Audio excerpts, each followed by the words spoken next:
Voici ton rendez-vous spatial de la semaine et crois-moi, tu ne seras pas déçu. Thales Alenia Space vient d'ouvrir une giga-usine près de Rome, capable de fabriquer jusqu'à 100 satellites par an. L'objectif étant de booster la production européenne, autant pour la science que pour la défense. L'Europe veut clairement rattraper les États-Unis et la Chine.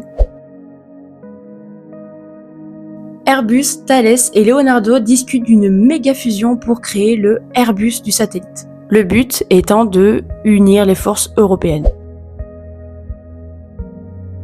L'ESA prépare le lancement de 2 satellites Galileo depuis notre espace de lancement en Guyane. Pour ceux qui ne le savent pas, Galileo c'est notre GPS européen qui est même plus précis que celui des Américains. La mission Hera continue sa route vers l'astéroïde Didymos. Elle arrivera en 2026 pour étudier les effets de la mission DART, que j'ai parlé dans une ancienne vidéo, si vous voulez aller voir. On parle donc littéralement de défense planétaire. Ces 2 groupes s'allient pour permettre au téléphone de capter, même depuis l'espace. Ça sera d'ici 2026, mais dites-vous que même au milieu du désert, on va capter du réseau.